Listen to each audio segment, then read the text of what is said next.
রাজ্যের প্রাক্তন মন্ত্রী 5 বারের বিধায়ক আশিস বন্দ্যোপাধ্যায়ের মৃত্যু ঘিরে রহস্য। রামপুরহাটের বাড়ির নিচে পার্টি অফিস থেকে উদ্ধার ঝুলন্ত দেহ, মিলেছে সুইসাইড নোট। রাজ্য রাজনীতিতে আলোড়ন।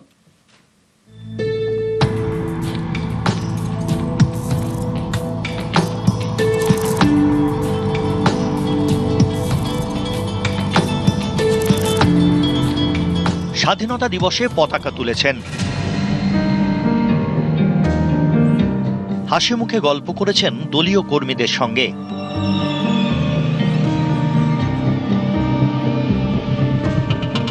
কিন্তু এক রাতের মধ্যেই এ কি হলো? মাস্টারমশাই আশিস বন্দ্যোপাধ্যায় বীরভূমের রামপুরহাটের 5 বারের বিধায়ক, রাজ্য বিধানসভার প্রাক্তন ডেপুটি স্পিকার, ছিলেন মমতার মন্ত্রিসভার গুরুত্বপূর্ণ সদস্য। রবিবার 7 সকালে রামপুরহাটের হাটতলায় বাড়ির নিচের পার্টি অফিসে উদ্ধার হয় তার ঝুলন্ত দেহ। শহরের যে 5 নম্বর ওয়ার্ড, সেই 5 নম্বর ওয়ার্ডের যে বাড়ি, সেই বাড়ির দলীয় কার্যালয়ে এবং রামপুরহাট থানার পুলিশ মৃতদেহ উদ্ধার করে ময়না তদন্তের জন্য রামপুরহাট মেডিকেল কলেজ ও হাসপাতালে পাঠায়। 12টা পর্যন্ত আমরা বসে একসাথে সব ভাই সবাই গল্প করেছি, গোটা ফ্যামিলি ছিল সেখানে উপস্থিত। কিছু বোঝা যায়নি, উঠে গেলেন, ভাত খেতে গেলেন, নিজেই দরজা বন্ধ করলো। সকালবেলাতেই শুনছি এই ইনসিডেন্ট ঘটে গেল। মৃতদেহর পাশ থেকে উদ্ধার হয়েছে ছাপানো প্যাডের পাতায় হাতে লেখা সুইসাইড নোট। শুরুতেই লেখা, ছাত্রাবস্থা থেকেই রাজনীতির সঙ্গে যুক্ত, কোনোদিনই কোনো দুর্নীতির সঙ্গে জড়িত হয়নি। ওরে পুরো পরিবার এক জায়গায় ছিল, তাদের প্রতি সমবেদনা জানিয়েছি, পাশে থাকার অঙ্গীকার দিয়েছি। আর আমি ওনাদেরকে জানতে চেয়েছিলাম যে আপনাদের কেউ উত্ত্যক্ত করেছেন কিনা, এর মধ্যে কিছু ঘটেছে কিনা এই আমাদের এই 100 দিনের মধ্যে। পুলিশকে একটু সহযোগিতা করুন। আমি ডিজিপি এবং এসপি বীরভূমকে নির্দেশ দিয়েছি, মোবাইল ফোনগুলো যেগুলো উনি ইউজ করতেন সেগুলো যদি পুলিশকে দেন, পুলিশ তদন্ত করে দেখবে দুর্নীতিগ্রস্ত কোন লোকজন উনাকে ভয় দেখিয়েছে কিনা। প্রাথমিকভাবে যা প্রাইমা ফেসি দেখা যাচ্ছে, এটা it appears to be suicide. বাদ বাকি আমরা ইনকোয়েস্ট এন্ড যে পোস্টমর্টম গুলো হবে তারপর আমরা ইনকোয়ারি করে দেখছি। আমার যতটা নলেজ আছে, ওনার বিরুদ্ধে পুলিশের কাছে কোনো অভিযোগ ছিল না। আশিস বন্দ্যোপাধ্যায় রামপুরহাট কলেজের প্রাক্তন সহকারী অধ্যাপক, বাংলা পড়াতেন। বর্ধমান বিশ্ববিদ্যালয়ে ছাত্র নেতা হিসেবে রাজনীতিতে হাতেখড়ি। 1987 ও 1992 সালে রামপুরহাট বিধানসভা থেকে কংগ্রেসের টিকিটে ভোটে লড়ে হেরে যান। তৃণমূলের জন্মলগ্ন থেকেই আশিস ছিলেন মমতা বন্দ্যোপাধ্যায়ের সঙ্গে। 2001-এ ভরা বাম জামানায় প্রথমবার রামপুরহাট থেকে তৃণমূলের টিকিটে বিধানসভায় যান আশিস বন্দ্যোপাধ্যায়। এরপর 2026 পর্যন্ত টানা 25 বছরের বিধায়ক। মন্ত্রী হিসেবে সামলেছেন কৃষি, শিক্ষা, বায়োটেকনোলজির মতো দপ্তর। 2021-এ বিধানসভায় ডেপুটি স্পিকার হন। গত বিধানসভা নির্বাচনে রামপুরহাট বিধানসভায় বিজেপি প্রার্থী ধ্রুব সাহার কাছে হেরে যান। তবে ব্যক্তিগত সম্পর্কে কখনো ফাটল ধরেনি। আমি নিজে গিয়ে তার বাড়িতে প্রণাম করে এসেছিলাম। যেদিনকে গেছিলাম মনে হয়নি যে তিনি আত্মহত্যা করতে পারেন, কিন্তু আজকে তাকে আত্মহত্যা করতে হয়েছে। দলীয় কিংবা তার পারিবারিক কোনো কারণ আছে কিনা তদন্ত করতে হবে। ঘটনার খবর পেয়ে আশিস বন্দ্যোপাধ্যায়ের বাড়িতে ছুটে যান বীরভূমের সাংসদ শতাব্দী রায়। সেই মৃত্যু কিন্তু শুধু আশিসদার একার নয়, অনেকের হতে পারে। কে কোন দলে আছে, কে কোন দলে নেই, কে কেন করছে কি না, সে মানুষ এত ভাবে তাদেরকে অপমান করছে, এই অপমানটা সবার পক্ষে নেওয়া সম্ভব নয়। সেই মানুষটা এতবারে এমএলএ, শ্রদ্ধার মানুষ, তাকে যদি প্রতিদিন প্রতিনিয়ত অপমান করা হয়, সে অপমান নেওয়া কিন্তু সত্যি সম্ভব নয়। যদি এই মৃত্যু সুইসাইডের জন্য, অবসাদের জন্য হয়, এরকম মৃত্যুর খবর কিন্তু আরো পাবেন আপনারা। কারণ এই জন্যে যে মানুষ সোশ্যাল মিডিয়া যে জায়গায় পৌঁছেছে, তাতে কিন্তু একটা মানুষকে মেরে ফেলা খুব সহজ হয়ে যাচ্ছে। আশিস বন্দ্যোপাধ্যায়ের মৃতদেহের ময়নাতদন্ত হয় রামপুরহাট মেডিকেল কলেজে। সেখানে পৌঁছন নব তৃণমূলের বীরভূম জেলার সভাপতি অনুব্রত মণ্ডল। ভালো লোক ছিল এটুকু জানি, এবং খুব ভদ্র লোক ছিল, 5 বারের এমএলএ বটে। তো কেন এরকম হলো বুঝতে পারছি না। ওনার তো কোনো শত্রু নাই। আশিস বন্দ্যোপাধ্যায়ের মৃত্যুতে আলোড়ন পড়ে গেছে রাজ্য রাজনীতিতে। শোক জ্ঞাপন করেছেন বিপক্ষ শিবিরের নেতারাও। ছোট থেকে ওনাকে যতটুকু দেখেছি, চিনেছি, মিশেছি, কাকা নির্লোভ ছিলেন, খুব ভীতু ছিলেন, কিন্তু কাকাকে শিখণ্ড করে অনেকেই তো অনেক কিছু করেছে। মমতা বন্দ্যোপাধ্যায়ের সঙ্গে যখন কেউ ছিল না, তখন আশিস বন্দ্যোপাধ্যায় রামপুরহাটে ছিলেন। খুব সহজ সরল জীবন ছিল, সজ্জন মানুষ ছিলেন, মিষ্টভাষী মানুষ ছিলেন। রাজনৈতিক ভিন্নতা থাকা সত্ত্বেও খুব ভালো সম্পর্ক ছিল। স্থানীয় প্রশাসন, পুলিশের কাছে আমরা বলেছি নিরপেক্ষ তদন্ত হোক, কিন্তু কেন আত্মহত্যা হলো, বিশেষ করে পার্টি অফিসের মধ্যে কেন এই পরিস্থিতি তৈরি হলো, তো সেটা পুলিশ তদন্ত করে দেখছে এর মধ্যে অন্য কোনো ষড়যন্ত্র আছে কিনা। বীরভূম থেকে অক্ষয় ধীবর, নিউজ 18 বাংলা।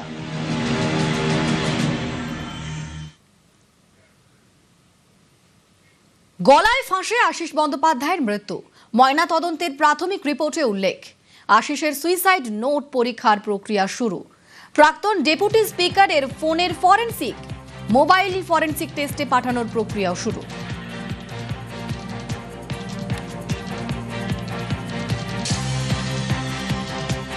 আমরা আনন্যাচুরাল ডেথ কেস রুজু করে ওটাতে ইনকোয়ারি করছি। অ্যান্ড ইনকোয়ারিতে আমরা যা বিএনএসএস এর প্রভিশন আছে, প্রভিশন অনুযায়ী ইনকোয়েস্ট করা হয়েছিল অ্যান্ড পোস্টমর্টম এক্সামিনেশন করা হয়েছিল। পোস্টমর্টম এক্সামিনেশনের প্রাথমিকভাবে রিপোর্টটা আমরা পেয়েছি, যেখানে যে ডক্টর বাবু আছেন যিনি পিএম করেছিলেন, উনি কজ অফ ডেথ নিয়ে একটা ওপিনিয়ন দিয়েছেন। The cause of death is the death was caused due to effects of antemortem hanging, and সে কেসে আমরা ফার্দার ইনকোয়ারি, ফার্দার প্রসিডিংসগুলো চলছে, যেভাবে বিএনএসএস এর প্রসিজার আছে সেভাবে।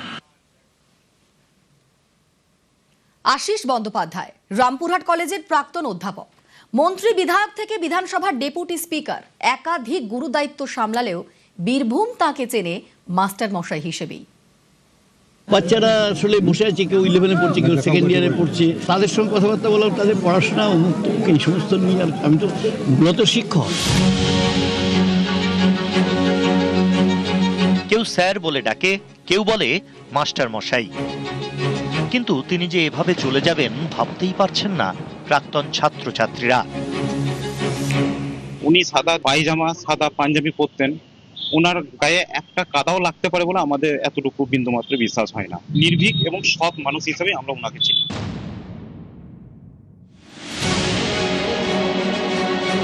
কয়েক দশকের রাজনৈতিক জীবন, 25 বছরের বিধায়ক, রাজ্য মন্ত্রিসভা থেকে বিধানসভার ডেপুটি স্পিকারের দায়িত্বও সামলেছেন। কিন্তু বীরভূমের লালমাটিতে সবাই তাকে চেনে মাস্টার মশাই হিসেবেই। আশিস বন্দ্যোপাধ্যায় 1970 সালে রামপুরহাট কলেজ থেকে বাংলায় স্নাতক, 72-এ বর্ধমান বিশ্ববিদ্যালয় থেকে স্নাতকোত্তর। যেখানে পড়তেন সেখানেই অধ্যাপনা শুরু। সমাজ গড়ার কারিগর একজন শিক্ষক, সেই শিক্ষক ছিলেন প্রাক্তন বিধায়ক আশিস বন্দ্যোপাধ্যায়। রামপুরহাট কলেজের তিনি অধ্যাপক ছিলেন দীর্ঘদিন থেকে। রাজনীতিতে আসার পরও তাকে রাজনীতিবিদ হিসাবে রামপুরহাট বিধানসভা বা বীরভূমের মানুষজন দেখতেন না, তাকে একজন শিক্ষক হিসাবেই সম্মান দিতেন। তার কারণ তার ভাবমূর্তি ছিল এলাকায় স্বচ্ছ। সুইসাইড নোটে অনেক আক্ষেপের কথা লিখে গেলেও প্রিয় ছাত্রছাত্রীদের কথা ভোলেনি মাস্টারমশাই। তিনি লিখেছেন, সারা জীবন শিক্ষকতা করেছি, কোনোদিন ক্লাস ফাঁকি দিইনি, স্পেশাল ক্লাস নিয়েছি, ছাত্রদের অনেককে বিনা পয়সায় পড়িয়েছি, ওদের প্রচুর ভালোবাসা পেয়েছি। 40 বছরের বেশি সময় আমি স্যারকে চিনি, স্যারকে জানি। বহু ছাত্রছাত্রী যারা আর্থিকভাবে উন্নত ছিল না, কিন্তু তার কাছে এসে ফিরে গেছে, আমার কোনোদিন দেখা নেই। স্যার আমাদের জন্য এত কিছু করেছেন, পড়ানোর দিক থেকে তো স্যারের গাইড আমরা কোনোদিন ভুলতে পারবো না। ছাত্রছাত্রীদের মধ্যে দারুণ জনপ্রিয়, সতীর্থ অধ্যাপকদের কাছের মানুষ। আশিস বন্দ্যোপাধ্যায়ের মরদেহ শেষবারের জন্য কলেজে আনা হবে, এই খবর পেয়ে অনেকেই চলে আসেন ক্যাম্পাসে। আশিস বন্দ্যোপাধ্যায় রামপুরহাট কলেজে কত সাল থেকে অধ্যাপক হিসেবে ছিলেন? 1975 সালের 1 সেপ্টেম্বর থেকে। মানুষ হিসেবে খুব ভালো কোঅপারেশন করতেন, ভালো পড়াতেন। খুবই ভালো মানুষ, সবার উপকার করতেন, শান্ত, ছাত্রদের কাছে খুবই জনপ্রিয়, স্পেশাল ক্লাস নিতেন প্রচুর, মানে অনেক সময় পলিটিক্যাল রাজনৈতিক মিটিং এর জন্য হয়তো ক্লাস নিতে পারেননি, সেটা পরবর্তীকালে উনি মেকআপ করে দিতেন। অনেক ছাত্রছাত্রীকে ফ্রিতে পড়াতেন। সবার মুখে একটাই প্রশ্ন, কেন এমন চরম সিদ্ধান্ত নিলেন আশিস বন্দ্যোপাধ্যায়? সুইসাইড নোটের বয়ান অনুযায়ী কারা তাকে কালিমালিপ্ত করার চেষ্টা করছিল? শিক্ষিত কলেজের একটা প্রফেসর, বাংলা ডিপার্টমেন্টের হেড, তাকে বলে জোশে সম্মান সহ্য করতে পারে? মানুষটা ঘুমড়ে ঘুমড়ে ঘুমড়ে ঘুমড়ে মরে গেল, সুইসাইড করে নিল, আর সুইসাইড করে নিল, মানুষটাকে মেরে দিল। এ পার্টি দেখিনি, এ পার্টি দেখিনি, এ পার্টি দেখিনি আমরা, মানুষকে মেরে দেওয়া পার্টি। আশিস বন্দ্যোপাধ্যায় একজন শিক্ষাবিদ, সজ্জন রাজনীতিবিদ, ব্যক্তিগতভাবে একজন সজ্জন সৎ মানুষ। তার এভাবে চলে যাওয়া দুঃখজনক, এবং উনি থাকলে আমার মনে হয় ভালোই হতো। আমাদের বোলপুরের এমপি ওনার বাড়িতে ছিলেন, আমি নিজে আমার ফোন থেকে অসিত মালের ফোনে ভিডিও কল করি, করে পুরো পরিবার এক জায়গায় ছিল, তাদের প্রতি সমবেদনা জানিয়েছি, পাশে থাকার অঙ্গীকার দিয়েছি।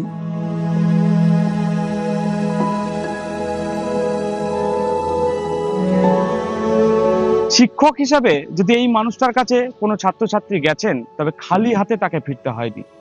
তবে তার এই মৃত্যুতে গোটা রামপুরহাট বিধানসভা সহ বীরভূম জেলাতে শোকের ছায়া নেমে এসেছে। রামপুরহাট থেকে অক্ষয় দিবর, নিউজ 18 বাংলা। আশিস বন্দ্যোপাধ্যায়ের মৃত্যুর পর টিআরডিএ বিতর্ক। রাজ্যের প্রাক্তন মন্ত্রী নিজের আত্মহত্যার চিঠিতে টিআরডিএ নিয়ে লিখেছেন। কি এই টিআরডিএ? এটি হলো তারাপীঠ রামপুরহাট উন্নয়ন পর্ষদ। এই কমিটি মূলত তারাপীঠ আর রামপুরহাট এলাকার সার্বিক উন্নয়ন, পরিকল্পনা এবং পর্যটনের বিষয় দেখে। কমিটির চেয়ারম্যান ছিলেন তিনি চেয়ারম্যান থাকাকালীনই তারাপীঠ রামপুরহাট উন্নয়ন পর্ষদের বিরুদ্ধে নানান অভিযোগ ওঠে। আপনাদের দেখাবো কি কি অভিযোগ। অভিযোগ 1, আয়ের টাকায় মন্দির উন্নয়নের কথা থাকলেও তা হয়নি। অভিযোগ, মন্দির উন্নয়নের টাকা আত্মসাৎ হয়েছে। ডেভেলপমেন্ট অথরিটির টাকায় মন্দির উন্নয়নের কথা থাকলেও তা হয়নি, উন্নয়নের টাকা আত্মসাৎ হয়েছে। অভিযোগ 2, শ্মশানে গাছ লাগানো থেকে যজ্ঞ, লক্ষ লক্ষ টাকার হিসেবই নেই। কৌশিকী অমাবস্যার আয়োজনে বেনিয়মের অভিযোগ। অভিযোগ নম্বর 3, সোলার সিস্টেমে ভোগঘর নির্মাণের নামে লক্ষ লক্ষ টাকা খরচের অভিযোগ। সোলার সিস্টেম ভিত্তিক ভোগঘর তৈরি হলেও তা ব্যবহারযোগ্য হয়নি বলেই অভিযোগ।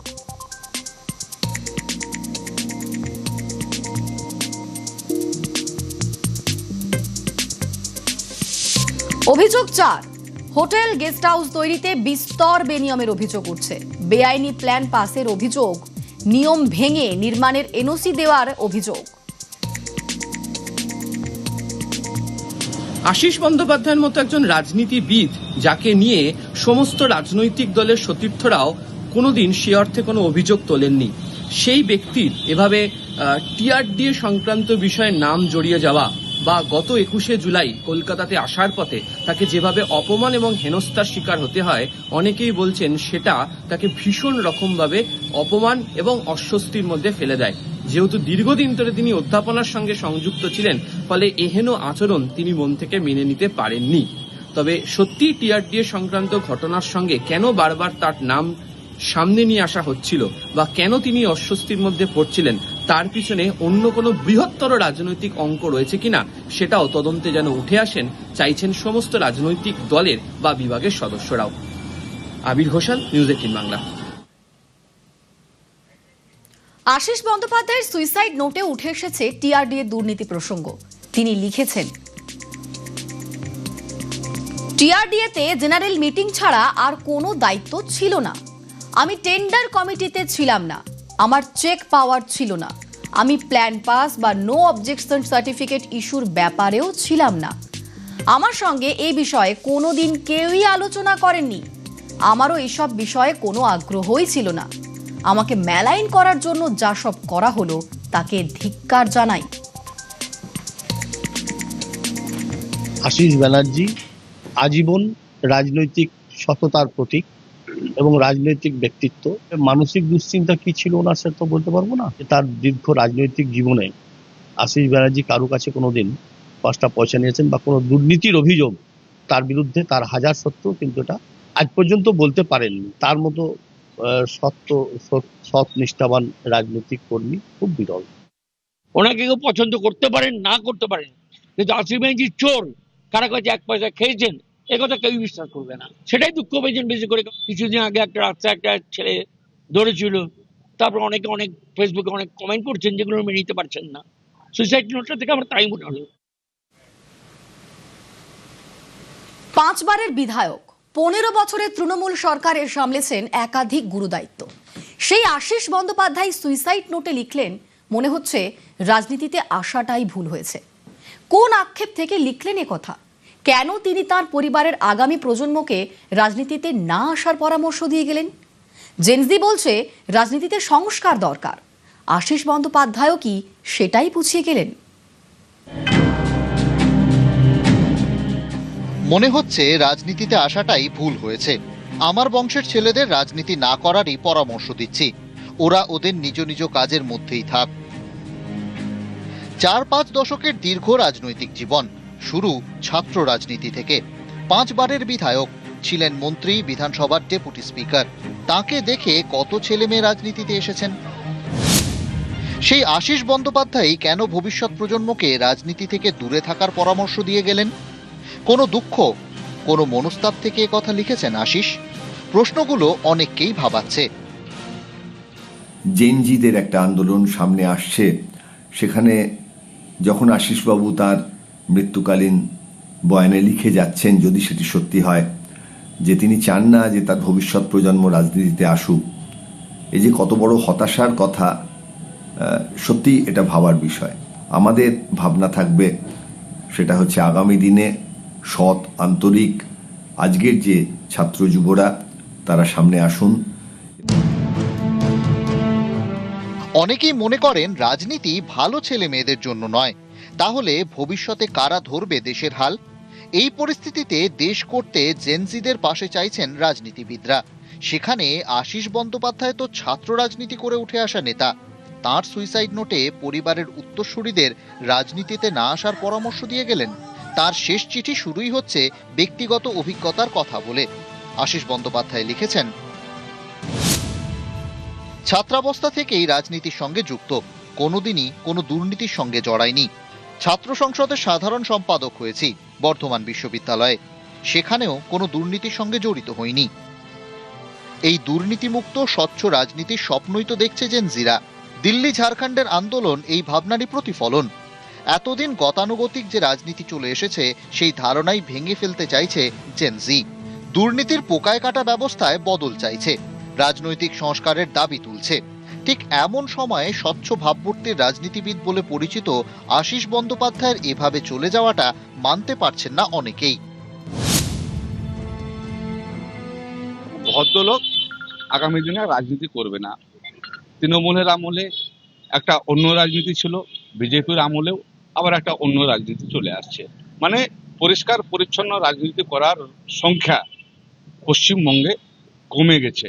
এখন দুষ্ট লোকরা রাজনীতির মাথায় বসে আছে। সুইসাইড নোট মানে স্বীকারোক্তি। শেষ লেখায় আশিস বন্দ্যোপাধ্যায়ের স্বীকারোক্তি, মনে হচ্ছে রাজনীতিতে আসাটাই ভুল হয়েছে। আমার বংশের ছেলেদের রাজনীতি না করারই পরামর্শ দিচ্ছি। ওরা ওদের নিজ নিজ কাজের মধ্যেই থাক। এখানেই থামেননি, সুইসাইড নোটে এও লিখেছেন, সর্বদা দলীয় অন্যায়কে মেনে নিতে না পারলেও প্রতিবাদ করতে পারিনি। জেনজিরাও তো এটাই চায়, অচলায়তন ভেঙে ফেলতে, যা ভুল, যা অন্যায় সেটা গলা ফাটিয়ে বলতে। আশিস বন্দ্যোপাধ্যায়ও কি এভাবেই সরব হতে চেয়েছিলেন? পারেননি বলেই কি গুমড়ে গুমড়ে মরছিলেন? জেনজির সঙ্গে কি মিলে যাচ্ছে না আশিস বন্দ্যোপাধ্যায়ের সুইসাইড নোটের স্বীকারোক্তি? নিউজ 18 বাংলা।